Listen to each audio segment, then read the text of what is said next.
All right, guys, so we got some updates on some Baltimore Ravens free agents as well as a deep dive into the 2024 NFL Draft and some of the biggest needs for the Baltimore Ravens and much more. So welcome in to another episode of Ravens Reports. It's your guy Noah here with For the Flock. As always, bringing you guys our top 5 news reports and storylines coming out of our Baltimore Ravens today at number 1. Let's dive right into it, man. We're going to go rapid fire and get through everything you need to know.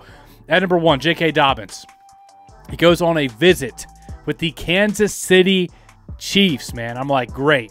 The one team I don't want J.K. Dobbins to go to, right? Because I'm a huge J.K. Dobbins fan. I want him to succeed. I want to be able to root for him. But if he goes to the Chiefs, I'm going to have a very hard time doing that after what just happened in the AFC Championship and seeing Patrick Mahomes grab his 3rd Super Bowl championship and all that stuff, right? But all right, so he leaves the Chiefs without a deal. It looks like the Chiefs were just using J.K. Dobbins as a manipulation negotiation piece to try to get Clyde Edwards-Helaire signed to a deal, because right after the visit with J.K. Dobbins, Clyde Edwards-Helaire signs a deal with the Kansas City Chiefs for a 1-year contract. J.K. Dobbins' doctor and agent sent out a letter to all the teams saying that he's healthy and is expected that he'll be signed soon with a team. And what's interesting here is Hollywood Brown trying to recruit his former teammate there with J.K. Dobbins, a 2nd-round pick in the 2020 NFL Draft. Remember, the year before, Hollywood Brown was a 1st-round pick in the 2019 Draft. Well, Hollywood tells J.K., think diamonds, right? Trying to throw out the fact, that the Chiefs have been getting some diamonds, some rings, some Super Bowl championships, and telling him to think diamonds, trying to get him to come to the Chiefs after, Hollywood Brown was just signed to be a deep threat for Patrick Mahomes to go try to get him some more diamonds, some more rings on his finger, right? So I want to root for J.K. Dobbins really bad. I really hope he goes to an NFC team, but especially not a division rival or the Kansas City Chiefs. Anywhere else, man, it is what it is. I just really want to root for J.K. I love the personality that he has, his football mentality. I think he's super talented. He just needs to stay healthy. At number 2, the Baltimore Chargers. All right, this is getting absolutely absurd, man. They signed Ben Mason, the former fullback for the Baltimore Ravens. The Ravens drafted. So they got a Raven GM, Joe Ortiz, who was the director of scouting and personnel, a Raven offensive coordinator, former offensive coordinator Greg Roman, a Ravens running back and Gus Edwards, a Ravens fullback, like we said, in Ben Mason, a Ravens tight end in Hayden Hurst, and a Ravens offensive lineman in Bradley Bozeman. So we know, and we also got the Harbaugh connection there, who's now, the head coach for the Chargers. So absolutely absurd. Some of the personnel that, Joe Ortiz was familiar with the Baltimore Ravens. And, of course, Greg Roman being familiar with as well. How many former Ravens they're acquiring on their football team. But Marlon Humphrey responds to this saying, man, I'll miss this guy. Huge football guy.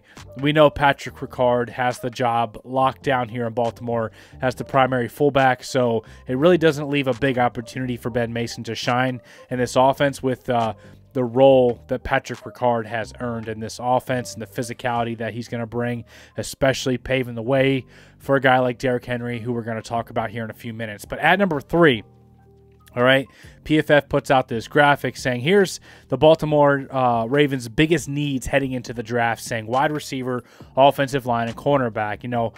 This is kind of a little bit subjective. Some people are saying edge would be a bigger need than wide receiver. You got 1st-round pick Zay Flowers, 1st-round pick Rashad Bateman. You got Nelson Aguilar, who you just signed to a deal, Tylan Wallace. So the cupboard isn't bare and desperate at wide receiver. You're pretty excited about Zay Flowers being a wide receiver 1, but you definitely want to add some more bodies there. Edge, losing Jadeveon Clowney, possibly Kyle Van Noy. Maybe you're a little bit more nervous about that room and its depth there. Let me know what you guys think about it in the comments. What's a bigger need, wide receiver or edge? I do agree with the other two. Offensive line is a huge need we're going to talk about here. Cornerback, you want to get younger there. We got Brendan Stevens going into his last year of his deal. Marlon Humphrey, he's been often injured lately, and he only has, I think, 1 or 2 years left on his contract as well. But to me, the biggest glaring need here is offensive line, and that brings me to point number 4. John Harbaugh and Eric DeCosta have both addressed offensive line being a top priority, and especially in this year's draft. And they've referred to this being a great offensive lineman draft, which I agree with, man. Some of the tackle prospects are great. Some of the guard prospects are great. I'm really excited about this offensive lineman class. I think it's got to be the Ravens at the, on the top of their mind heading into the NFL draft, because you want to protect your $250 million investment at the quarterback position and Lamar Jackson, who you paid a monster contract, right? You want to protect him, and you lost 3 of your 5, starting offensive linemen. That's, 60% of your starting offensive line is gone. John Simpson, Kevin Zeitler, and Morgan Moses are all on different football teams right now. Sometimes you got to overhaul a position group. You got to get younger. You still got Tyler Linderbaum and Ronnie Stanley right now. You feel great about Tyler Linderbaum. You feel okay about Ronnie Stanley, depending on how healthy he is. But the bottom line is offensive line is the biggest priority. And not only do you want to protect and ensure your $250 million investment at quarterback, but you also want to help out your $16 million investment in newly signed running back Derrick Henry. You want to get the most out of Derrick Henry. You want to have those running lanes cleared and allow Derrick Henry to build up steam and break tackles and stiff arm guys like he's so good at. You don't want him getting hit in the backfield. You want to have a solid pass protecting and run blocking offensive line. It starts in the trenches. I think the Ravens should really prioritize that trench warfare this year, just being stout and both sides. The Ravens starting defensive line is returning and should be great. Guys like Justin Madubuike, Broderick Washington, Michael Pierce, Travis Jones, Brent Urban, all those guys returning. But the offensive line, however, you got a lot of turnover there. You want to make sure you're stout in the trenches. And at number 5, that brings me to one of the players that's been often mocked to the Baltimore Ravens in the first round. And I kind of want to, as we get closer to the draft, highlight some guys that have been mocked to the Ravens and some possible targets for the Ravens. So here we are, 22 days away from the NFL draft. One guy that's been mocked to the Ravens is offensive tackle Graham Barton. He played offensive tackle at Duke. However, he is projected to probably be an interior offensive lineman at the NFL level. I love this football player. All right, 6'5", 313 pounds. He can run block. He can pass pro.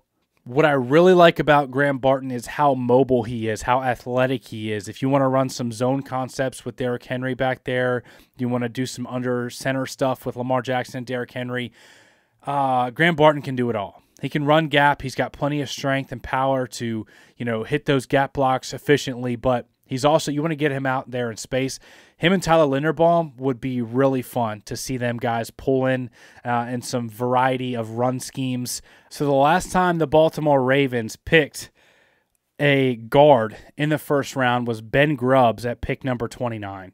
So while guard may not be the most sexy position, it may not be one of the most critical positions on your roster, we have seen where the Ravens, if a top prospect, a super talented football player, regardless of position, falls to them, they are willing to take them in the first round. We saw it with Kyle Hamilton. He was a top 5, top 10 prospect, but he played safety, so he wasn't quite as highly valued. The Ravens pulled the trigger on him. Same thing with Tyler Linderbaum. He was a center. Centers don't usually go that early in NFL drafts, but the Ravens were like, man, this guy's too good to pass up. They did the same thing. So if a guy like Graham Barton, who they have a really high grade on, who they think, man, this could be the best guy at his position in the entire draft, why reach for a guy that's maybe 7th, 8th, 9th, or 10th at his position when you can take a guy who's first, at his position in the entire draft, a guy like, Graham Barton, who's one of the better guard prospects coming out of the draft here in the last couple of years. If the Ravens were to draft Graham Barton in the first round, I would feel a lot better about the offensive line going into 2024, a lot better about the pass pro, the overall strength of that, interior unit with Tyler Linderbaum, Graham Barton playing next to each other, and then Andrew Voorhees, Ben Cleveland, battling for one of those guard spots. And don't get me wrong, the Ravens still got to address offensive line more than once in this draft. There's got to be at least 2 picks. You want to bring in at least one tackle and at least one guard prospect in this year's draft.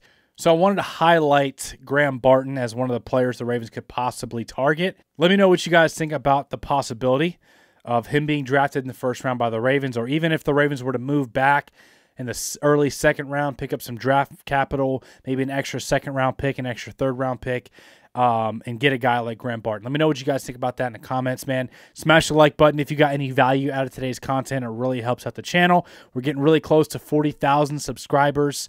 Help me get there. Hit that subscribe button, notification bell.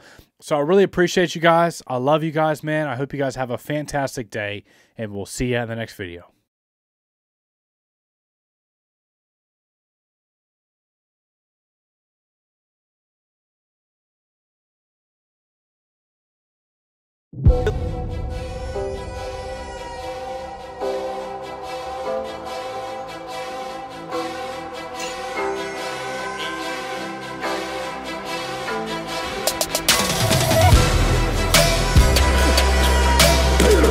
Ray, when he wasn't looking, he ran me over.